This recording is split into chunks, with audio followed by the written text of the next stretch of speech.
मंदिर तोड़े जा रहे हैं, चुन चुन करके हिंदुओं को निशाना बनाया जा रहा है। आने वाले संकट के लिए फिर से एकजुट होकर के कार्य किए जाने की आवश्यकता है।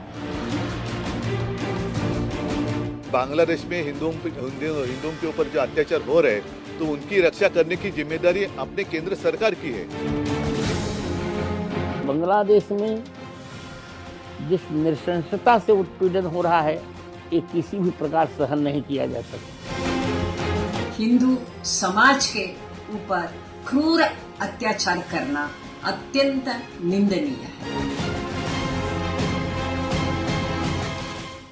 बात बांग्लादेश की करेंगे। बांग्लादेश में शेख हसीना सरकार के तख्ता पलट के 4 दिन हो चुके हैं। 4 दिन बाद अंतरिम सरकार शपथ ले चुकी है। मोहम्मद यूनुस बांग्लादेश की अंतरिम सरकार के मुखिया बन चुके हैं, लेकिन अभी तक बांग्लादेश में हिंदुओं के खिलाफ कट्टरपंथी हमले अभी भी नहीं रुक रहे हैं। बांग्लादेश में हिंदुओं के खिलाफ क्रूरता और हिंसा की लगातार तस्वीरें, लगातार खबरें आ रही हैं। बताया जा रहा है कि बांग्लादेश के 64 जिलों में से आप हैरान हो जाएंगे, अब तक 45 जिलों में 64 में से 45 जिलों में हिंदू विरोधी हिंसा की आग बुरी तरह से फैल चुकी है। हिंदू घरों को जलाया जा रहा है, मंदिरों को फूका जा रहा है, हिंदुओं की टारगेट किलिंग हो रही है। हिंदुओं की पहचान या उनको पहचान कर उनकी हत्या की जा रही है कि ये हिंदू है। यहां तक की रिपोर्ट्स आ रही है हिंदू महिलाओं को सरेआम उठाया जा रहा है। ये सब मैं नहीं कह रहा हूं साहब, अब तो ये तो बांग्लादेश की भी रिपोर्ट्स आ रही है। बांग्लादेश में हिंदुओं के खिलाफ खौफनाक हालात का एक नया वीडियो आया है। इस वीडियो को आप देखेंगे, आपकी रूह कांप उठेगी।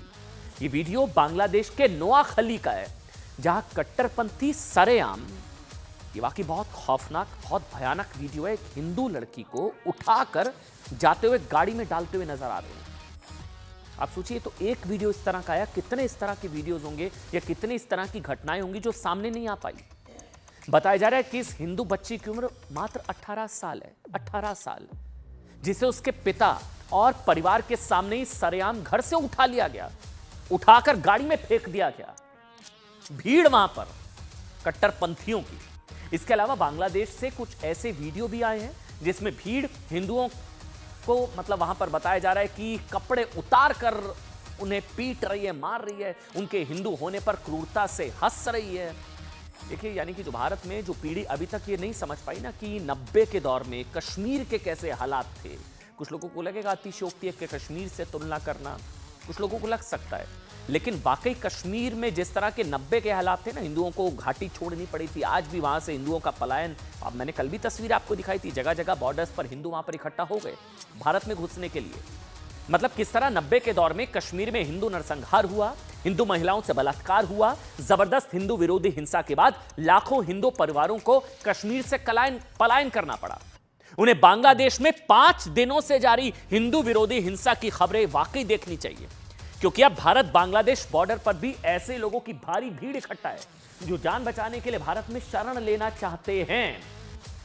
न्यूज़ 18 इंडिया ने, मैं फिर से बता रहा हूं, आपको दिखाया था ना कल पश्चिम बंगाल के किशनगंज बॉर्डर पर कितनी बड़ी संख्या में बांग्लादेश से लोग भारत में घुसना चाह रहे हैं। वहां पर रहना जानलेवा है। भारत में शरण मांगने वाले इन सैकड़ों लोगों में बड़ी तादाद में हिंदुओं की हो सकती है।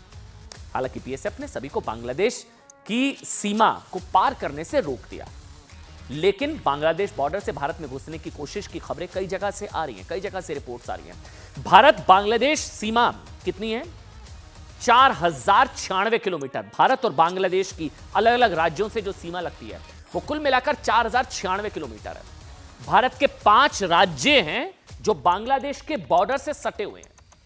भारत बांग्लादेश बॉर्डर असम में 262 किलोमीटर, त्रिपुरा की बात की जाए तो वहां 885, मिजोरम में 318 किलोमीटर, मेघालय में 443, पश्चिम बंगाल जहां सबसे ज्यादा बताया जा रहा है कि वहां पर शरण मांग सकते हैं, वहां पर आने की कोशिश होगी, वो 2200 किलोमीटर से ज्यादा का बॉर्डर बांग्लादेश के साथ सटा हुआ है पश्चिम बंगाल का। दोनों देशों के बॉर्डर पर कहीं जमीन है, कहीं पहाड़, कहीं भयानक जंगल है, कहीं नदियां हैं, कहीं नाले हैं, इसलिए इसकी पेट्रोलिंग बहुत मुश्किल है। आप समझ रहे, बॉर्डर सिक्योरिटी फोर्स, ये मुश्किल तब और बढ़ जाती है जब बांग्लादेश बॉर्डर पर इस वक्त हजारों लोग सताए हुए बांग्लादेश में, जिनका परसिक्यूशन एक तरीके से अब हो ही रहा है। कुछ लोग मांग कर रहे हैं कि सीए का विस्तार बढ़ाया जाए, कुछ लोग मांग कर रहे हैं कि सीए का विस्तार किया जाए, इनको शरण दी जाए, भारत में शरण मांगने के लिए वहां पर खड़े हों। यानी ये बांग्लादेश के हिंदुओं के लिए सबसे बड़ी मानवीय त्रासदी है, सबसे बड़ी। क्योंकि बांग्लादेश में इस वक्त करीब कितने हिंदू होंगे, सोचिए आप। वैसे किसी को यहां पर सेकुलर सन्नाटा होता है ना, परेशानी होती नहीं है, गाजा में आंसू निकलते हैं, यहां पर हिंदुओं का क्रूरता उनके साथ हो रही है, लेकिन किसी को परेशानी नहीं है। संख्या 1,10,00,000 से ज्यादा हिंदू हैं, 1,10,00,000, 1 करोड़ के करीब हिंदू। कहां जाएगा साहब? भारत से अलग होने के बाद पिछले 78 सालों में तीसरी बार ऐसे हालात बन रहे हैं जब हिंदू बांग्लादेश से अपनी जमीन, दुकान, मकान, खेती सब कुछ छोड़कर भाग रहे हैं। हिंदू 47 भाग रहा है, 71 भाग रहा है, 2024 में भी भाग रहा है। बांग्लादेश से हिंदुओं का पहला पलायन 47 के वक्त हुआ, आप सभी जानते हैं, जब बंटवारा हुआ था 47 के वक्त, जब बांग्लादेश पूर्वी पाकिस्तान से, समझिएगा, पाकिस्तान जब था तो पाकिस्तान का जो पूर्वी हिस्सा था, जो आज का बांग्लादेश आप कह सकते हैं, पूर्वी पश्चिमी जो आज का पाकिस्तान है, तब बांग्लादेश में 5 लाख से ज्यादा हिंदुओं की हत्या हुई थी। 35 लाख लोगों को बांग्लादेश छोड़कर भागना पड़ा था। 47, फिर आगे बढ़िए 71, मुक्ति संग्राम में 1971 में बांग्लादेश, जब पूर्वी पाकिस्तान बांग्लादेश बना, तब वहां संघर्ष हुआ। तब मुक्ति संग्राम के वक्त लाखों हिंदुओं की हत्या हुई और बड़ी संख्या में हिंदू भागकर भारत आए। पश्चिम बंगाल की सीमा 2217 किलोमीटर, 2200 से ज्यादा। अब ये तीसरी बार ऐसी स्थिति बन रही है जब 1 करोड़ से ज्यादा हिंदुओं पर खतरा है, पलायन का खतरा है। हिंदू नरसंहार के इसी खतरे को देखते हुए प्रधानमंत्री नरेंद्र मोदी ने बांग्लादेश में अंतरिम सरकार से हिंदुओं समेत सभी नागरिकों की सुरक्षा को सुनिश्चित करने के लिए कह दिया है। प्रधानमंत्री नरेंद्र मोदी ने जो पोस्ट किया उसमें हिंदू शब्द का इस्तेमाल किया। प्रधानमंत्री नरेंद्र मोदी ने अपने सोशल मीडिया पोस्ट में लिखा, प्रोफेसर मोहम्मद यूनुस को नई जिम्मेदारियां संभालने पर मेरी शुभकामनाएं। हम हिंदुओं और अन्य सभी अल्पसंख्यक समुदायों की सुरक्षा सुनिश्चित करते हुए सामान्य स्थिति में जल्द से जल्द वापसी की उम्मीद करते हैं। यह प्रधानमंत्री ने लिखा। हिंदुओं की सुरक्षा और दूसरी माइनॉरिटी, सभी वहां पर जितने भी लोग हैं उनकी सुरक्षा सुनिश्चित हो, बेहतर माहौल हो, जल्द हम कामना करते हैं।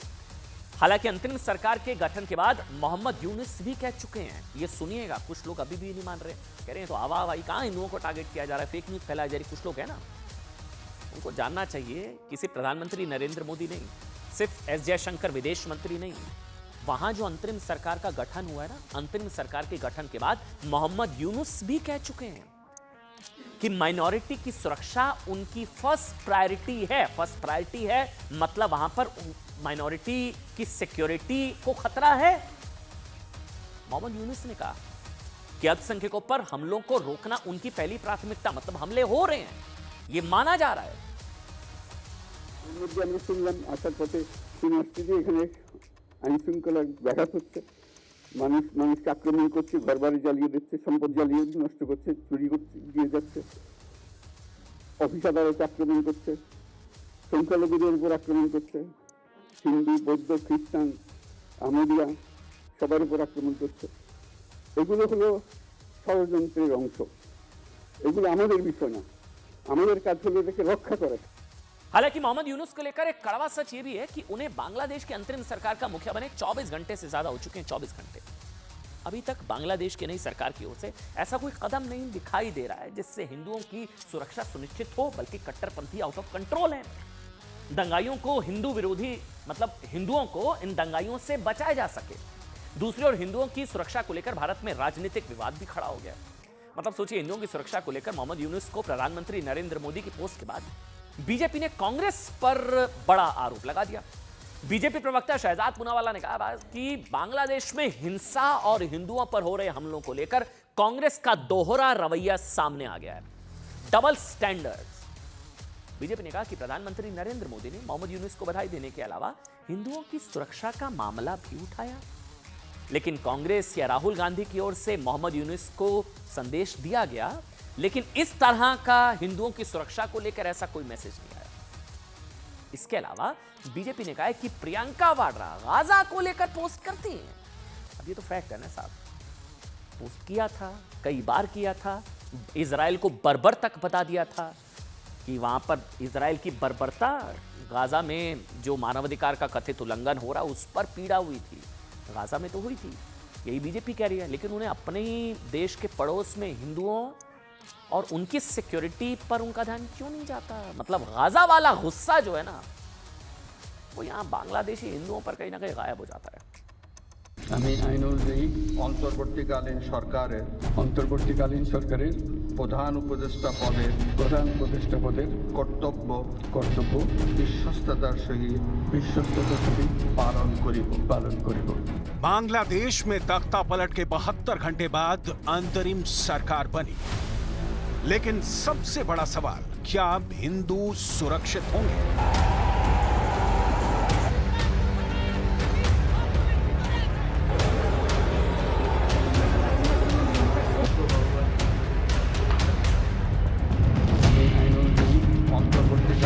नोबेल पुरस्कार विजेता मोहम्मद यूनुस के नेतृत्व में नई सरकार ने कमान संभाली, लेकिन सवाल फिर वही, क्या अब हिंदुओं पर हमले रुकेंगे? पेशे से अर्थशास्त्री मोहम्मद यूनुस ने अंतरिम सरकार की कमान तो संभाल ली, लेकिन बांग्लादेश के प्रमुख का ये पद कांटों भरे ताज से कम नहीं है, क्योंकि शेख हसीना के तख्ता पलट के बाद भी बांग्लादेश में हालात संभलने की बजाय और बिगड़ गए।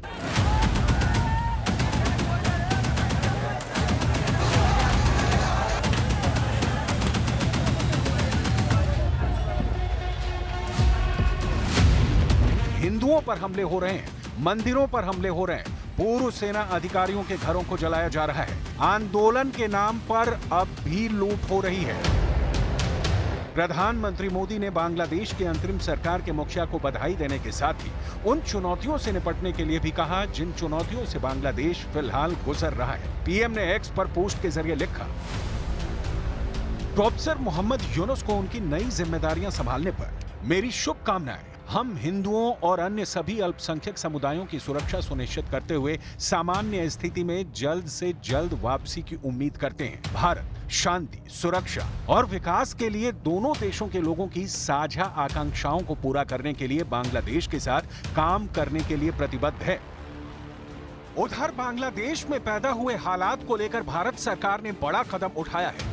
भारत सरकार ने उच्च वैज्ञानिक समिति का गठन किया है जो सभी मानकों पर नजर रखेगी। केंद्रीय गृह मंत्री अमित शाह ने सोशल मीडिया पर पोस्ट करके बताया है कि बांग्लादेश में जारी हालात के मद्देनजर मोदी सरकार ने भारत बांग्लादेश सीमा पर मौजूदा स्थिति पर नजर रखने के लिए एक समिति का गठन किया है।